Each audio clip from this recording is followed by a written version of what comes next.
మీరు చూస్తే చంద్రబాబు నాయుడు వచ్చిన పని స్వచ్ఛాంధ్ర స్వర్ణాంధ్ర. ఈ రాష్ట్రాన్ని స్వచ్ఛాంధ్ర స్వర్ణాంధ్ర చేస్తానంటున్నాడు.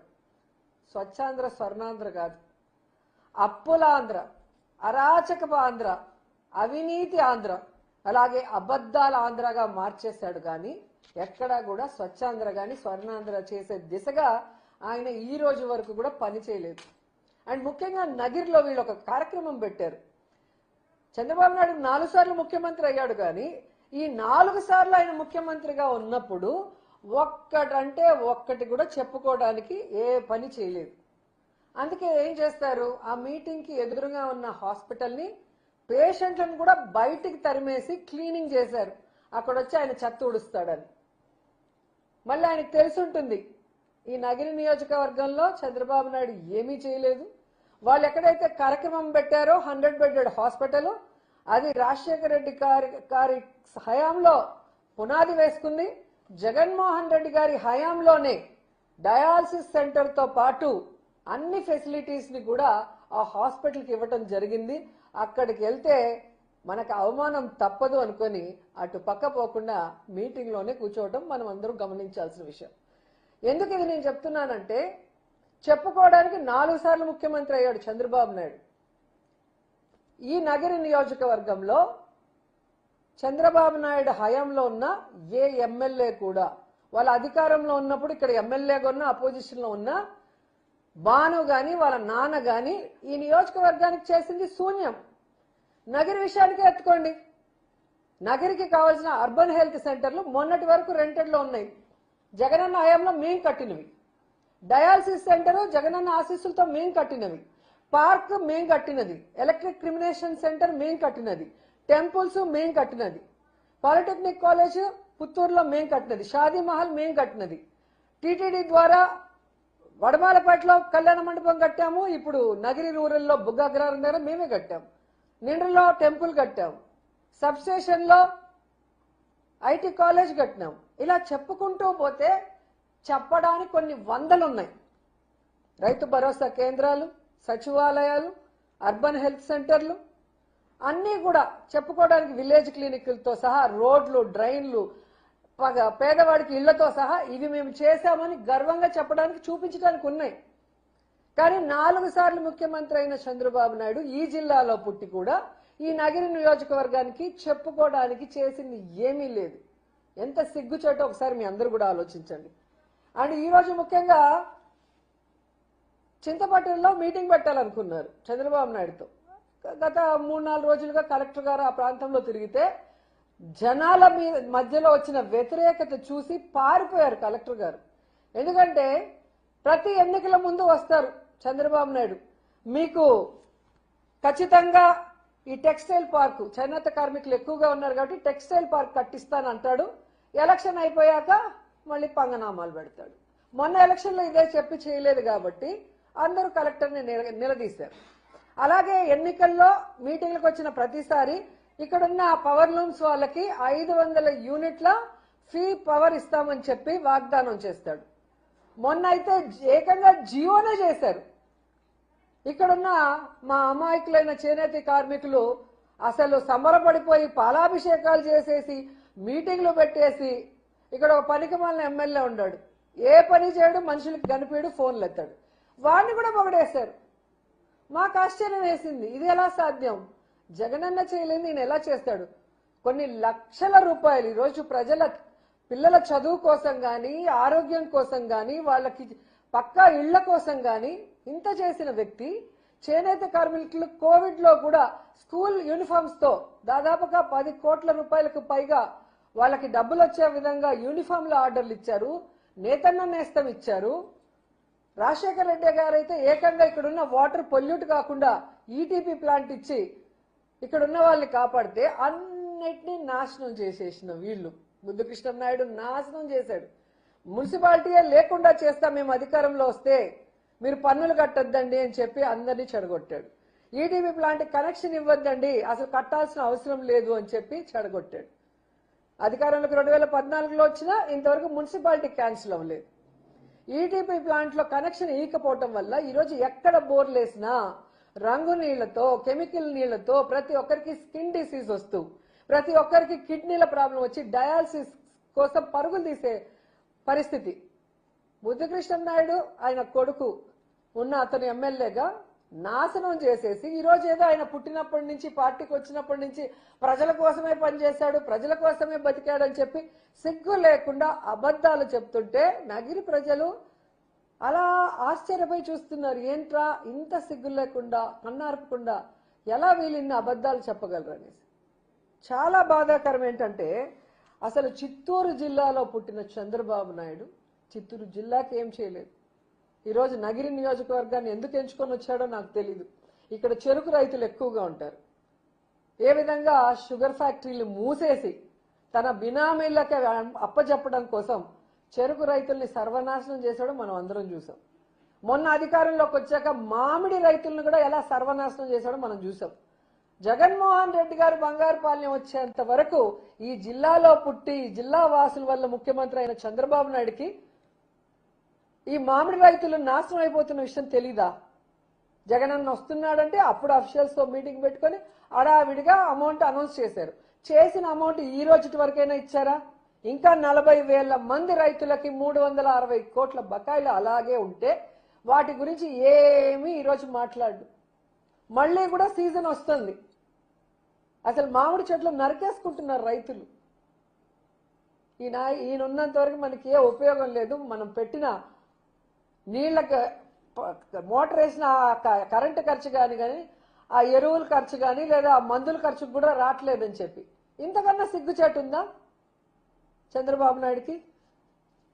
ఇక మీరు చూస్తే ప్రతి మీటింగ్ లో చెప్తాడు సూపర్ 6 సూపర్ హిట్ అని. ఇది ఎన్నిసార్లు అయినా కూడా ఎంత సౌండ్ గా చెప్తాడో అబద్ధాన్ని. నేను సూటిగా చంద్రబాబు నాయుడిని అడుగుతున్నా, మీరు సూపర్ 6 అన్నారు. ఆ సూపర్ 6 లో మొదటిది ఏంటి? ప్రతి నిరుద్యోగికి ఉద్యోగం ఇస్తాము లేదా 3,000 నిరుద్యోగ భృతి ఇస్తామన్నారు. ఈరోజు 19 నెలలకి ఎంత అయింది? దాదాపుగా 45,000 రూపాయలు ఒక్కొక్క నిరుద్యోగికి మీరు ఇవ్వాలి. వాళ్ళకి పంగనామాలు పెట్టినట్టే కదా. మరి సూపర్ 6 లో ఫస్ట్ దే సూపర్ ఫ్లాప్. మరి ఎట్లా సూపర్ హిట్ అని మీరు చెప్తారు? ఇక రెండోది 2 కోట్ల మంది మహిళలకి ఆడబిడ్డ నిధి. ఇంట్లో ఎంతమంది 18 ఏళ్ల పైన వాళ్ళు ఉంటే అంతమందికి 1,500 ఇస్తా అన్నారు. దీని ప్రకారం చూస్తే ఒక్కొక్కరికి 27,000 రూపాయల్ని ఇప్పటికే మీరు యగనామం పెట్టారు. మరి ఎలా సూపర్ 6 సూపర్ హిట్ అని మీరు చెప్పుకుంటారు సిగ్గు లేకుండా? నాకు చెప్పాలి. ఇక మూడోది ప్రతి పిల్లాడి తల్లికి వందనం 17,000 ఎగనామం పెట్టారు. నేను 17,000 అని ఇంకా ఎక్కువే చెప్తాను. ఎందుకంటే ఒక బిడ్డ ఉంటే 15,000 ఇస్తాము, ఇద్దరుంటే 30,000 ఇస్తాము, ముగ్గురుంటే 40,000 ఇస్తాము, నలుగురుంటే ఎంతమంది ఉంటే అంత అన్న మాట్లాడిన మీరు ఒక్క బిడ్డకి జగన్మోహన్ రెడ్డి గారు దాదాపుగా 80 లక్షల మంది తల్లులకు ఇస్తుంటే దాదాపుగా 30 లక్షల పైగా తల్లులకి ఏకంగా పంగనామం పెట్టారు ఇవ్వకుండా. ఇచ్చిన 50 లక్షల మంది తల్లుల్లో ఒక బిడ్డకు గాను ఒకరికి 7,000, ఒకరికి 8,000, ఒకరికి 10,000 అందరికీ యగనామాలు కోతలే పెట్టారు. మరి ఎలా సూపర్ 6 లో సూపర్ హిట్ అని చెప్తారు? 3 సూపర్ ఫ్లాప్. ఇక నాలుగోది రైతుకి ఏడాదికి 20,000 రైతు భరోసా ఇస్తాను. మొదటి సంవత్సరం 20,000, రెండవ సంవత్సరం 20,000. నువ్వు ఇచ్చిందంత 10,000 ఇచ్చి 30,000 పంగనామం పెట్టావు. అవునా కాదా? అలాగే మీరు ఇంతకుముందు చెప్పిన ఆడబిడ్డ అనేది ఫస్ట్ ఇయర్ అయితే మొత్తానికి 80 లక్షల మంది తల్లులకి పంగనామం పెట్టావు. 3-4 బిడ్డలకు కాదు, ఒక బిడ్డకే నువ్వు పంగనామం పెట్టావు. మరి ఏ విధంగా సూపర్ హిట్ చెప్తావో నాకు అర్థం కాదు. ఈరోజు గ్యాస్ సిలిండర్లు 51 లక్షల మంది మహిళలకి ఇస్తామని వాళ్ళకి పంగనామం పెట్టావు. మనకి 16 రకాల ఆర్టీసీ బస్సుల సర్వీసులు ఉంటే 11 రకాల ఆర్టీసీ బస్సులకి శ్రీశక్తి పథకాన్ని యగనామం పెట్టేశాం. అంటే ఆడవాళ్ళు లేదు, నిరుద్యోగులు లేదు, రైతులు లేదు, చిన్న బిడ్డలు లేదు. చిన్న బిడ్డ నుంచి పెద్దవాళ్ళ వరకు అందరికీ యగనామాలు పెట్టడమే నీ పని. మళ్ళీ సిగ్గు లేకుండా సూపర్ 6 సూపర్ హిట్ అంటావు. అన్ని సూపర్ ఫ్లాప్. ఎక్కడ సూపర్ హిట్ నువ్వు చేసావో ఒకసారి నాకు చెప్పాల్సిన అవసరం ఉంది. అండ్ ఈ రోజు నగిరికి మళ్ళీ వద్దాం. నగిరిలో ఆయన మాట్లాడిన మాటలు చూస్తుంటే అసలు రక్తం మరిగిపోతుంది నాకు. ఎందుకంటే మొన్న ఎన్నికల్లో మీరు చూశారు, భూముల రీసర్వేని భూతద్దంలో చూపించి దానికి విషాన్ని జోడించి మీ భూముల్ని జగన్మోహన్ రెడ్డి గారు కాజేస్తారు అని చెప్పి ఎంత విష ప్రచారం చేశారో మనం అందరం కూడా గమనించాం. ఈ రోజు అదే భూ సర్వే మేము చేస్తున్నామని గొప్పగా చెప్పుకుంటున్నారు. మొన్న జగన్మోహన్ రెడ్డి గారు పెట్టిన ప్రెస్ మీట్ లో ఆయన అడిగిన ప్రశ్నలకి సమాధానం చెప్పడానికి చంద్రబాబు నాయుడుకి చేత కాలేదు. కానీ ఈరోజు సేమ్ ఎట్లాగైతే ఎన్నికల ముందు జగనన్న మీద బురద జల్లారో విషం జల్లారో అదే పాతక చింతకాయ పచ్చడి నగిరిలో కూడా ఈరోజు మాట్లాడారు. ఆయనకు సూటిగా నేను అడుగుతున్నాను, ఈరోజు జగనన్న చేసిన రీసర్వే వలన మీ ప్రభుత్వానికి 400 కోట్ల రాయితీలు వచ్చింది నిజం కాదా? ఈరోజు జగనన్న తెచ్చిన టెక్నాలజీతోనే ఇప్పుడు కూడా మీరు రీసర్వే చేస్తున్నారు, అది నిజం కాదా? ఈరోజు జగనన్న ఇచ్చిన క్యూఆర్ కోడ్ పాస్ పుస్తకాలనే మీరు మళ్ళీ తీసుకొని వాటికి అట్టలు మార్చి కాపీ కట్ లాగా నువ్వు దాన్ని ఇస్తున్నది నిజం కాదా అని అడుగుతున్నా. అలాగే ఈరోజు చూస్తే చంద్రబాబు నాయుడు తెలుసుకోవాల్సింది, జగనన్న ఏదైతే తీసుకొచ్చాడో 70కు పైగా కంటిన్యూస్లీ ఆపరేటింగ్ రెఫరెన్స్ స్టేషన్స్, అలాగే 3640 global navigation satellite system receivers, 2 విమానాలు, 4 హెలికాప్టర్లు, 200కు పైగా హై అండ్ డ్రోన్స్. వీటన్నిటినీ మీకు దమ్ము ధైర్యం ఉంటే వెంటనే తొలగించేస్తారని అడుగుతున్నా. ఏం చంద్రబాబు నాయుడు గారు తొలగించేస్తారా? అండ్ ఈరోజు అంతేకాకుండా మా ప్రభుత్వంలో చేసిన మ్యాప్స్ అన్నిటిని కూడా నిలిపేస్తారా? అలాగే నేను ఆయన్ని సూటిగా ఒకటే అడుగుతున్నా, మేం తప్పు చేశాం, జగనన్న తప్పు చేశాడు ఈ భూముల రీసర్వే విషయంలో అంటున్నారు కదా, మరి అది తప్పు అయినప్పుడు దాన్ని ఎందుకు కంటిన్యూ చేస్తున్నారు? దాన్ని ఎందుకు ఆపేయలేదు అని అడుగుతున్నా. ఈరోజు మేము ఫోటో వేస్తే అదేదో పెద్ద బూత్ అన్నట్టు, ఇది తప్ప ఏమి చేత కాదన్న నువ్వు ఈరోజు ఆ బుక్కుల్ని తీసుకొని మళ్ళీ నీ ఫోటోలు ఎందుకు వేసుకుంటున్నావు? దీంట్లో ఆలోచన నీది కాదు. ఇప్పుడు నేను చెప్పిన సిస్టమ్స్ ఏవి నువ్వు తీసుకురాలేదు. రీసర్వే చేసింది నువ్వు కాదు, అన్ని జగనన్న చేసి పెట్టిన తర్వాత నీకు సిగ్గు లేదా నీ ఫోటో వేసుకోవడానికి అని అడుగుతున్నా. అంటే ఫోటోల గురించి నువ్వు మాట్లాడుతున్నావు, మరుగుదొడ్ల మీద కూడా ఫోటోలు వేసుకునే వాళ్ళు మీరు, అప్పడాల మీద ఫోటోలు వేసుకునే వాళ్ళు మీరు, మిషన్ల మీద సైకిళ్ళ మీద ఫోటోలు వేసుకునే వాళ్ళు మీరు జగనన్న గురించి మాట్లాడుతూ అంటే చాలా హాస్యాస్పదంగా ఉంది. ఈరోజు మీరు డబ్బు కొట్టుకోలేమో, మేం చేశాం భూముల రీసర్వే, అసలు ఈ ల్యాండ్ టైటింగ్ ప్రయత్నాలు అసలు సూపర్ అని నువ్వు చెప్పుకోవాలి. కానీ జగనన్న చెప్పుకోకపోయినా జగనన్న గురించి నువ్వు వెళ్ళిన దావోస్ వేదిక మీద ఆర్థికవేత్త గీతా గోపీనాథ్ గారు ప్రశంసించారు. అది నువ్వు విన్నావు కదా, దట్ ఈస్ జగనన్న. మన పని మనం చెప్పుకోని అవసరం లేదు, 10 మంది చెప్పుకోవాలి.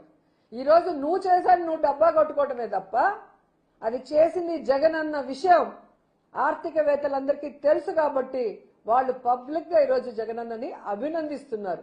ఇప్పటికైనా సిగ్గు తెచ్చుకోమని మీకు తెలియజేసుకుంటున్నా. ఎందుకంటే 100 ఏళ్ల క్రితం బ్రిటిష్ వాళ్ళు చేసిన సర్వే ఇది, 100 ఏళ్ల తర్వాత జగనన్న చేయిస్తున్నాడు. నువ్వు 4 సార్లు ముఖ్యమంత్రి అయినావు కదా, ఎందుకు నువ్వు చేయలేదు? ఎందుకు నీకు ఆలోచన రాలేదు? నీకు బుర్ర లేదు.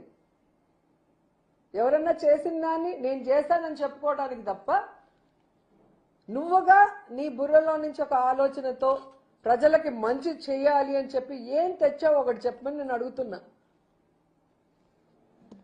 అండ్ ఇంకోటి, జగనన్న సాగునీటి రంగాన్ని పూర్తిగా పట్టించుకోలేదు అని ఎవరు చెప్తున్నాడు?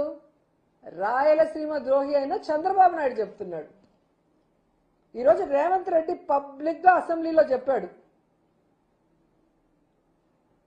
ఈరోజు రాయలసీమ లిఫ్ట్ ఇరిగేషన్ ని నేను చెప్తే చంద్రబాబు నాయుడు ఆపేశాడు. ఎందుకు రేవంత్కి భయపడుతున్నావు?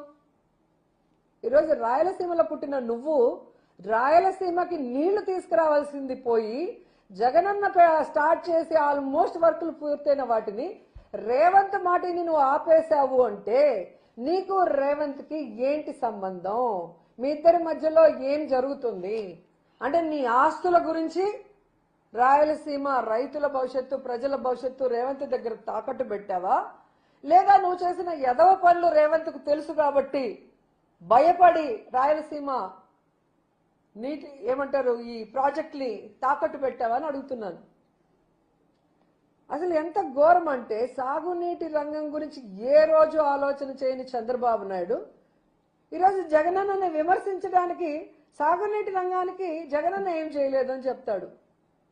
ఈరోజు ఇన్నిసార్లు మేము అడుగుతున్నాం, రేవంత్ ఈ విధంగా పబ్లిక్ గా అసెంబ్లీలో చెప్పాడు, నువ్వు రాయలసీమకి ద్రోహం చేసావా రేవంత్ మాటిని, లేదంటే కౌంటర్ ఇ అంటే ఇంతవరకు చంద్రబాబు నాయుడు పవన్ కళ్యాణ్ కౌంటర్ ఇవ్వడు. ఎందుకు ఇవ్వరు అంటే వాళ్ళు తప్పులు చేశారు, అవి బయట పెడితే వాళ్ళ పదవులు పోతాయి కాబట్టి రేవంత్ రెడ్డికి సరెండర్ అయ్యారు. పవన్ కళ్యాణ్, లోకేష్, చంద్రబాబు నాయుడు ఆస్తులు కాపాడుకోవడానికి రేవంత్కి సరెండర్ అయ్యారు. ఇది నిజం కాదా? ఈరోజు మీరు చూస్తే రాయలసీమలో పుట్టిన నువ్వు రాయలసీమ ద్రోహిగా, రాయలసీమని సర్వనాశనం చేసే విధంగా జగనన్న కృష్ణా జలాల్లో మన హక్కును సాధించడానికి రాయలసీమ లిఫ్ట్ ఇరిగేషన్ పెడితే దాని పనులు ఆపేసి ఈరోజు ఏ విధంగా రైతుల భవిష్యత్తుకి ఊపిరిపోయాల్సిన ఒక ముఖ్యమంత్రి ఊపిరి తీసేశాడు అనేది ఈరోజు నగిరిలో అందరూ గమనించారు, చిత్తూరు జిల్లా గమనించింది, మీ మీటింగ్లో రాయలసీమ మొత్తం చూసింది. ఇక్కడ కూడా నీ సెల్ఫ్ డబ్బా జగనన్న మీద విషం చెమ్మటం, బురద చెమ్మటమే తప్ప ఇన్ని జరుగుతున్న వీటికి ఏదైనా క్లారిఫికేషన్ ఇచ్చావా? నువ్వు ఎక్కడా క్లారిఫికేషన్ ఇవ్వలేదు. ఎందుకంటే నీ మనసులో కుట్రతో ఉన్నావు. నువ్వు చేసేటివన్నీ తప్పులు, తెలిసి తెలిసి చేసే తప్పులు కాబట్టి వాటికి నువ్వు ఆన్సర్ ఇవ్వలేక జగన్ గారి మీద, పార్టీ మీద బురద జల్లే కార్యక్రమం చేశావు. అది అందరూ స్పష్టంగా చూస్తున్నారు. ఎందుకంటే ఆ ఖాళీ కుర్చీలే దానికి సాక్ష్యం. మీకు కావాలంటే నేను వీడియోస్ పంపిస్తాను, చూడండి. నువ్వు ప్రజలకు మంచి చేస్తే ఈరోజు ఖాళీ కుర్చీలు ఎందుకుంటాయి? ఆడ ఖాళీ కుర్చీ ఉన్నా కూడా కాన్ఫిడెంట్ గా అబద్ధాలు చెప్తాడు. ఎందుకు?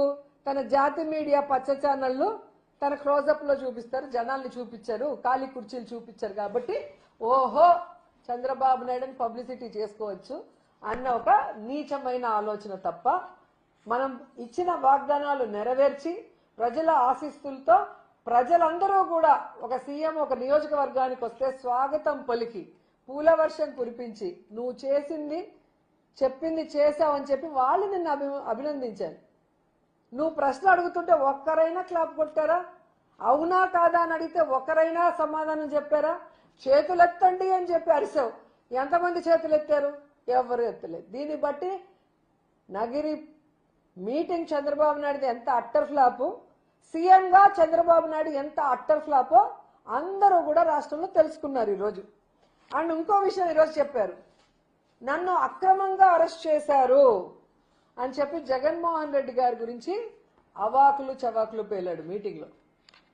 ఈరోజు స్కిల్ స్కామ్ లో నువ్వు సంతకాలు పెట్టి షెల్ కంపెనీలకి అమౌంట్లు ట్రాన్స్ఫర్ చేసుకొని దాని ద్వారా కోట్లాది రూపాయలు కొల్లగొట్టి సాక్ష్యాలతో నువ్వు దొరికి నువ్వు అరెస్ట్ అయ్యి జగన్ గారి మీద నువ్వు ఎలా అబద్ధాలు చెప్తావు? నిజంగా ఈరోజు మేము అక్రమ కేసులు పెట్టలేదు, నువ్వు అక్రమంగా కేసులు కొట్టేసుకుంటున్నావు. ఈరోజు నేను నిప్పు నిప్పు అని నువ్వు చెప్పుకుంటావు కదా, మరి నువ్వు నిప్పు అయినప్పుడు ఈరోజు కోర్టులో నిర్దోషిగా నిరూపించుకోవాలి. కానీ నీ కిందున్న సిఐడి మీద ఒత్తిడి తీసుకొచ్చి కోర్టులో తప్పుడు నివేదికలు ఇప్పించుకొని కేసులు ఎందుకు తీసేసుకుంటున్నావు అని అడుగుతున్నా. జగన్మోహన్ రెడ్డి గారు తప్పు చేయలేదు కాబట్టే కోర్టులో నిజాయితీ నిరూపించుకోవడానికి న్యాయ వ్యవస్థని గౌరవించి వెళ్తున్నారు. నువ్వెందుకు అడ్డదారిలో కేసులు కొట్టేసుకుంటున్నావు చంద్రబాబు నాయుడు? ఇది రాష్ట్ర ప్రజలకు చెప్పాల్సిన అవసరం ఉందని కూడా ఈ సందర్భంగా తెలియజేసుకుంటున్నా. అండ్ ఈరోజు మీరు చూస్తే ఈ రాష్ట్రంలో అంట జగనన్న ఉన్నప్పుడు అరాచక పాలన జరిగిందంట. ఇది ఎంత హాస్యాస్పదంగా ఉందో మీరు ఒకసారి ఆలోచించండి. ఈ రాష్ట్రంలో జగనన్న ఉన్నప్పుడు ప్రశాంతమైన పరిపాలన సాగింది. ఎక్కడైనా మీరు చూడండి, మా నగరికి వచ్చి రికార్డులు చూడండి, ఎవరి మీదైనా తప్పుడు కేసు పెట్టామా, ఎవరికైనా ఇబ్బంది పెట్టామా, ఎవరి భూమైనా లాక్కున్నామా, ఎవరైనా ఏ రోజైనా ధర్నా చేసి మాకు ఈ అన్యాయం జరిగిందని చెప్పటం ఉందా? కానీ ఈరోజు రెడ్ బుక్ రాజ్యాంగం అంటూ ఏ విధంగా తప్పుడు కేసులు పెట్టి జైల్లో పెట్టిన తర్వాత జైల్లో కూడా తిండి ఇవ్వకుండా, కోర్టు చెప్పినా కూడా ఫెసిలిటీస్ ఇవ్వకుండా ఏ విధంగా మీరు అరాచకం చేస్తున్నారో అందరూ కళ్ళారా చూస్తున్నారు. ఈరోజు చంద్రబాబు నాయుడు, లోకేష్, పవన్ కళ్యాణ్ కూటమి ప్రభుత్వంలోనే ఈ అరాచక పాలన జరుగుతుంది, సాడిస్ట్ పాలన జరుగుతుంది. నిజం కాదా అని అడుగుతున్నా. ఎందుకంటే మీరు చూస్తే నవ్వారని కేసు, కేక్ కోసారని కేసు, కోడిని కోసారని చెప్పి కొట్టుకుంటూ రోడ్డు మీద తీసుకెళ్లటం ఎంత అన్యాయం అండి. మీరేమో తలకాయలు నడి రోడ్లో నరికేస్తారు, వాళ్ళ మీద ఎటువంటి కేసులు ఉండవు. ఏది మరి అయిపోయిందో ఒకసారి చూడండి. అసలు ఇంకా విద్యార్థి సంఘాలు ఆందోళన చేస్తే వాళ్ళ మీద ఏకంగా రౌడీ షీట్సే ఓపెన్ చేశారు. ఇది ఎక్కడ న్యాయం చెప్పండి? విద్యార్థులకి వాళ్ళకి ఇవ్వాల్సింది మీరు ఇవ్వరు, వాళ్ళ హక్కుల కోసం వాళ్ళు పోరాడితే రౌడీ షీట్లు తీస్తారు. మరి దీన్ని ప్రజాస్వామ్యం అంటారా, అరాచక స్వామ్యం అంటారా? ఒకసారి మీరు చెప్పాలి. మళ్ళీ జగన్ గారిది అరాచక పాలన సిగ్గు లేకుండా మీరు వచ్చి ఇక్కడ మాట్లాడుతుంటే ఆడున్న కొంతమంది అనుకుంటున్నారు ఈ చంద్రబాబు నాయుడు పాలన హిట్లర్ పాలన, గడాఫీ పాలన కంటే చాలా ఘోరంగా నియంతృత్వంగా ఉంది అని చెప్పి. ప్రజలకు చెయ్యండి అయ్యా అంటే డబ్బులు లేవంటారు. ఇప్పటికి 3 లక్షల కోట్ల రూపాయల దాకా అప్పులు తీసుకొచ్చారు. ఇదంతా ఏం చేశారయ్యా అంటే ఏ విధంగా దోచుకుంటున్నారు, ఏ విధంగా తింటున్నారో కళ్ళారా కనిపిస్తుంది చాలా విషయాల్లో. అసలు ముఖ్యంగా నిన్న మొన్న హెలికాప్టర్ ఖర్చులు చూస్తే నాకు తల తిరిగిపోయింది. 55 కోట్లు ఒక్క చంద్రబాబు నాయుడికి అంట. ఆ డబ్బులు పేదవాళ్ళకి ఉపయోగిస్తే వాళ్ళు ఎంత సంతోషిస్తారు? ఈయనకే 55 కోట్ల రూపాయలు అంటే ఇంకా లోకేష్కి ఆయన తిరగటానికి, ఆయన భార్యతో తిరగటానికి, ఆయన కుటుంబంతో తిరగటానికి, ఆయన వీకెండ్ జల్సాలు అన్నీ కూడా స్పెషల్ ఫ్లైట్లే. వీటికంతా డబ్బులు ఎక్కడ వస్తుంది? పెట్టండి టికెట్లు.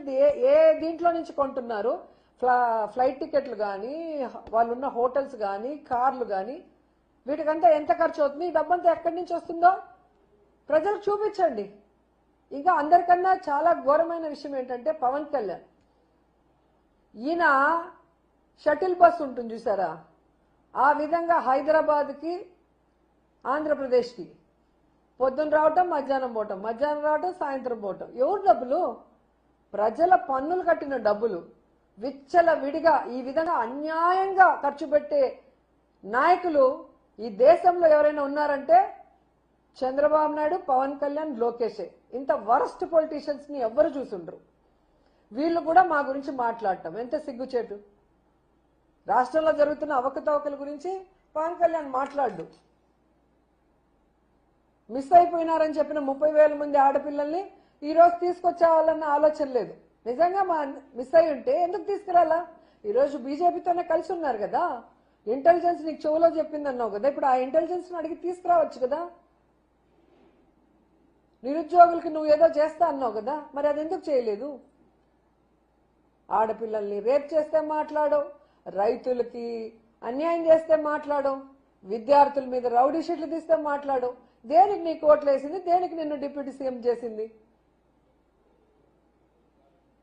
మేనిఫెస్టోలో సంతకం చేసి ఎగ్గొట్టినందుకు మిమ్మల్ని అరెస్ట్ చేయాలి. మిమ్మల్ని, చంద్రబాబు నాయుడిని, ప్రజల్ని మోసం చేసినందుకు 420 కేసు కింద మిమ్మల్ని లోపలేయాలి. మా తలరాతలు మారుస్తాం, మా చేతిలో గీతలు మారుస్తామని సిగ్గు లేకుండా మాట్లాడుతున్నారు. ఇంకా కూడా ఈరోజు దావోస్కు పోయినా ₹1 అంటే ₹1 ఒక పారిశ్రామికవేత్త దగ్గర నుంచైనా తీసుకొచ్చారా? కళ్ళు ఆర్పకుండా మొన్న చెప్తాడు 25 లక్షల కోట్లు తీసుకొచ్చామని. ఎక్కడ పెట్టారు? అసలు హైలైట్ 23 కోట్ల మందికి ఉద్యోగాలు ఇచ్చామనగానే ఎన్డీటీవీ జర్నలిస్ట్ షాక్ అయిపోయింది. ఆంధ్రప్రదేశ్లో ఉండేది 6 కోట్ల జనాభానే కదా, 6 కోట్ల జనాభా అంటే 23 కోట్ల మందికి ఎలా ఉద్యోగాలు ఇచ్చారు అంటే అబద్ధాలు చెప్పడంలో చంద్రబాబు నాయుడుకి ఆస్కార్ అవార్డు ఇవ్వాలి. నేషనల్ మీడియాను కూడా షాక్ అయ్యే విధంగా మాట్లాడుతున్నాడు ఆయన. అసలు ఇలాంటి వాళ్ళని ప్రజలు నేపాల్లో ఎట్లయితే తరిమి కొట్టారో ఆ విధంగా వాళ్ళ పదవులు లాక్కొని వాళ్ళని తరిమి కొట్టాలి. లేకపోతే వీళ్ళ ఫ్లైట్ ఖర్చులు, వీళ్ళ కార్ల ఖర్చులు, వీళ్ళ కుటుంబాల జల్సా ఖర్చులు